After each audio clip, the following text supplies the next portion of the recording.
आज से जिस दिन 1 वर्ष पूर्ण हो जाएगा उसी दिन सत्यवान की मृत्यु हो जाएगी। आज से जिस दिन 1 वर्ष पूर्ण होगा उसी दिन सत्यवान की मृत्यु हो जाएगी। उसी दिन सत्यवान की मृत्यु हो जाएगी। उसी दिन सत्यवान की मृत्यु हो जाएगी।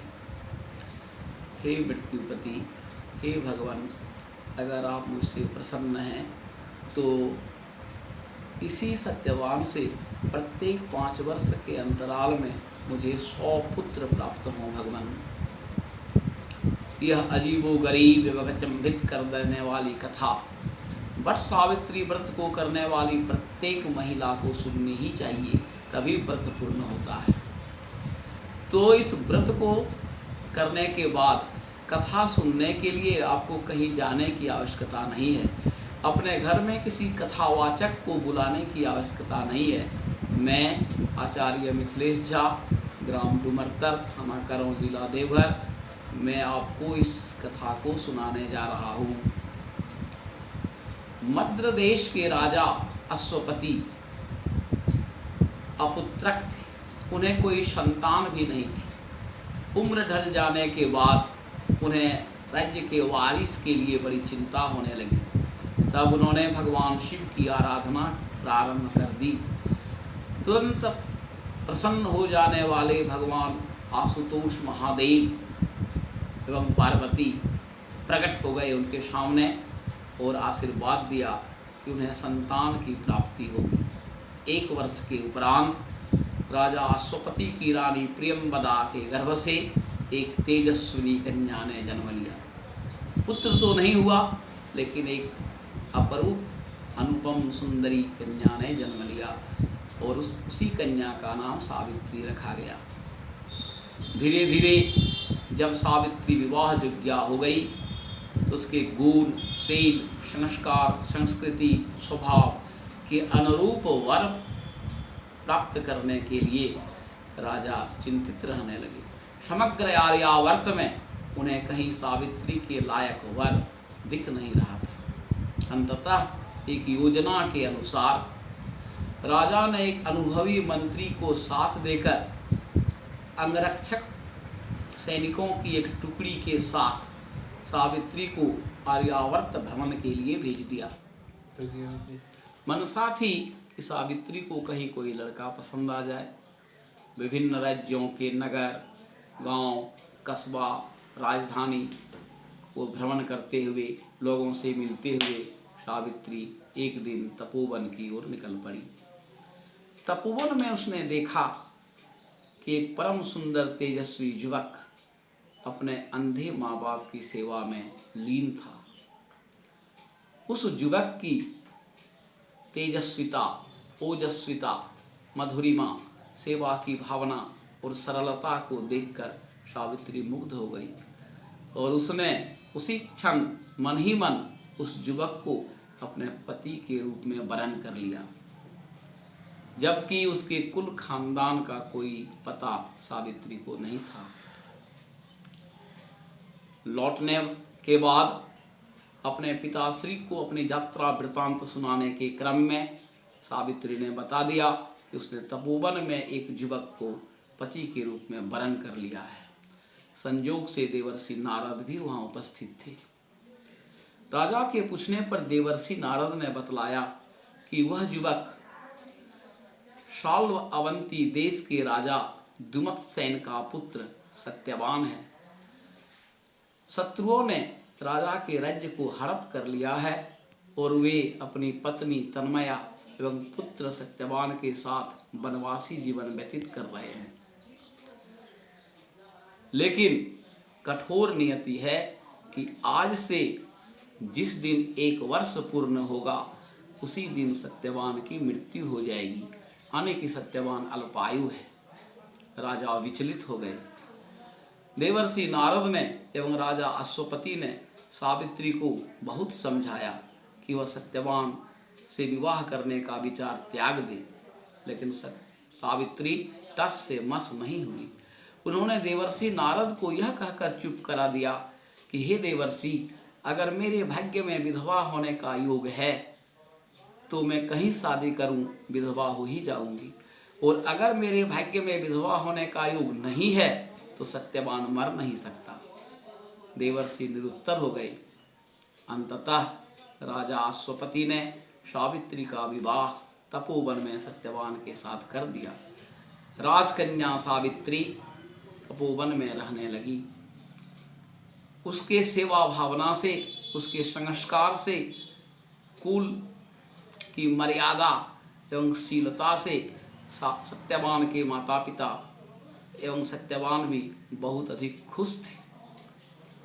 लेकिन सावित्री भीतर ही भीतर घुट रही थी। हमेशा प्रसन्न रहती थी ऊपर से, लेकिन भीतर से प्रत्येक दिन देवर्षि नारद का वचन दीमक की भांति उनके हृदय को चाटे जा रहा था। वह प्रत्येक दिन की गिनती रख रही थी और देवर्षि नारद के वचनानुसार सावित्री को लगा कि अब मात्र 3 दिन ही शेष हैं, और उसी दिन से सावित्री ने उपवास करना प्रारंभ कर दिया। अंततः वह दिन याधम का, जिस दिन सत्यवान की मृत्यु होनी थी। उस दिन अपराह्न 5 बजे सत्यवान कुल्हाड़ी और रस्सी लेकर जंगल की ओर निकल पड़ा। उसके माता पिता ने उन्हें मना किया, लेकिन वो बोला कि तुरंत कुछ लकड़ियां काट कर ले आऊँगा। सावित्री भी साथ जाने लगी। सत्यवान ने उसे रोका, लेकिन सावित्री नहीं मानी एवं साथ चली गई। एक पेड़ के ऊपर चढ़कर सत्यवान सूखी लकड़ियां काटने लगे और बगल में एक वटवृक्ष के नीचे सावित्री बैठी रही। अचानक सत्यवान का सर चकराने लगा। उसके सर में असह्य वेदना होने लगी।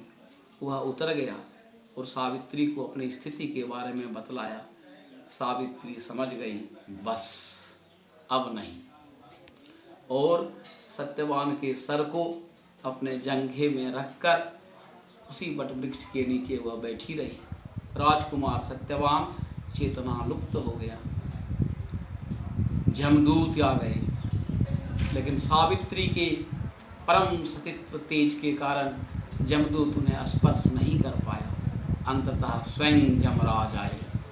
विकराल भैंसे में सवार दक्षिण दिशा से आते हुए एक भयंकर आकृति को देखकर सावित्री सहम गई, लेकिन फिर भी साहस करके उन्होंने उनसे उनका परिचय पूछा। यमराज ने अपना परिचय दिया और सत्यवान के प्राण को हरण कर चल पड़ी। सावित्री भी पीछे पीछे जाने लगी। सावित्री के सतीत्व का तेज और उसकी मासूमियता को देखकर यमराज द्रवित हो गए। उन्होंने कहा, पुत्री, तुम मेरे साथ नहीं चल सकती, लेकिन मैं तुझ पर प्रसन्न हूँ। सत्यवान के जीवन को छोड़कर तुम जो चाहो मुझसे एक वर मांग लो। सावित्री ने कहा, भगवान, मेरे सास ससुर अंधे हैं, उन्हें नेत्र ज्योति प्रदान करें। यमराज ने कहा, तथास्तु, और आगे बढ़ गए। सावित्री भी पीछे पीछे चलने लगी। यमराज ने कहा, तुम कहाँ जा रही हो? क्यों जा रही हो? तुम अपना घर वापस लौट जाओ। इस पर सावित्री ने महान लोगों की सत्संगी से हुए लाभ, महान लोगों के संगति से, सत्संग से हुए लाभ के बारे में इतनी सुंदर व्याख्या कर डाली कि उसकी विद्वता से यमराज प्रभावित हो गए। उन्होंने कहा कि मैं तुम्हारे ज्ञान से अत्यंत प्रसन्न हूँ। सत्यवान के जीवन को छोड़कर तुम पुनः एक वर मांग लो। सावित्री ने कहा, हे भगवान, मेरे ससुर को अपना खोया हुआ राज्य वापस मिल जाए और वे दीर्घकाल तक शासन करें। यमराज ने कहा, ऐसा ही होगा पुत्री, ऐसा ही होगा, अब तुम घर लौट जाओ। लेकिन सावित्री ने विनती की कि प्रभु, कम से कम एक मुहूर्त साथ में रहने की आज्ञा दें। और इसी क्रम में आत्मा के रहस्य के बारे में उन्होंने ऐसी सुंदर व्याख्या की कि यमराज दंग रह गए। उन्होंने कहा कि बेटी, मैं तुम्हारे ज्ञान से, मैं तुम्हारी बोलने की कला से अत्यंत प्रसन्न हूँ। सत्यवान के जीवन को छोड़कर कोई एक और वर मांग लो। सावित्री ने कहा, भगवान, मेरे पिता को कोई पुत्र नहीं है, उन्हें दीर्घायु एवं यशस्वी पुत्र प्राप्त हो। यमराज ने कहा, ऐसा ही होगा, और चल पड़े। सावित्री ने कहा, हे प्रभु, आप कुछ देर और मेरे साथ रुकें। यमराज ने कहा, नहीं, अब मैं तुम्हारे साथ नहीं रुक सकता। यमराज ने कहा, पुत्री, तुम अपने पति के सब का अंतिम संस्कार करो, घर जाओ। इस पर सावित्री ने कर्म के अनुसार मनुष्य को मृत्यु के उपरांत प्राप्त होने वाले परिणामों की ऐसी सुंदर व्याख्या की कि यमराज अचंभित रह गए। इस तरह की बातें बड़े बड़े देवता के सिवा कोई नहीं कर पाते हैं। सावित्री की अल्पायु में इतनी ज्ञान को देखकर यमराज ने कहा, पुत्री, मैं तुमसे अत्यंत प्रसन्न हूँ, मैं मुग्ध हूँ। तुम सत्यवान के जीवन को छोड़कर जो चाहे मुझसे मांग लो। सावित्री ने कहा, भगवान, हे मृत्युपति, हे अंतक, यदि आप मुझ पर प्रसन्न हैं तो प्रत्येक 5 वर्ष के अंतराल में इसी सत्यवान से मुझे 100 पुत्रों की प्राप्ति हो। यमराज ने बिना कुछ सोचे विचारे सावित्री के ज्ञान की गरिमा से मुग्ध अचानक कह डाला, तथास्तु, और बोले, अब तुम घर जाओ। सावित्री ने कहा, मैं घर कैसे जाऊं भगवान? आपने इसी सत्यवान से मुझे 100 पुत्र प्राप्त होने का आशीर्वाद दिया है। आप तो मेरे पति को लिए जा रहे हैं, तो भला मैं घर कैसे जा सकती हूँ? यमराज को 440 बिजली का करंट जैसा झटका लगा। वे सकपका गए। मुहूर्त के लिए वो अचेत से हो गए। फिर यथार्थता का ज्ञान हुआ, लेकिन उन्हें सावित्री पर क्रोध नहीं आया। सावित्री के प्रति उनकी श्रद्धा बढ़ गई। सावित्री की ज्ञान के साथ साथ, विदुषिता के साथ साथ चतुराई को देखकर यमराज ने कहा, पुत्री, मैं तुम्हें सत्यवान का जीवन लौटाता हूँ। और उन्होंने एक चना के रूप में सत्यवान के जीवन को सावित्री को दिया और कहा, जाकर अपने मृत पति के मुख में इस चने को डाल दो, तुम्हारा पति सत्यवान जीवित हो उठेगा। यमराज ने कहा, मैं तुम्हें एक और वर अपने मन से देता हूँ। आज का दिन सावित्री व्रत के नाम से दुनिया में ख्यात होगा। आज जो कोई सुहागिन महिलाएं सावित्री व्रत रखेंगी, सत्यवान की पूजा करेंगे, यमराज की पूजा करेंगे और वटवृक्ष के पास करेंगे, उसके पति दीर्घायु होंगे, उसके पुत्र नहीं हैं तो होंगे, और होंगे तो दीर्घायु एवं यशस्वी होंगे। उसके पिता कुल, ससुर कुल दोनों की उन्नति होगी। ऐसा कहा यमराज अंतर्धान हो गए। सावित्री ने उस चने को सत्यवान के मुंह में डाला और वह जीवित हो गया। तो देवियों, इस कथा को जरूर सुनेंगे, तभी आपका व्रत पूर्ण होगा। जय सावित्री, जय यमराज, जय सत्यवान।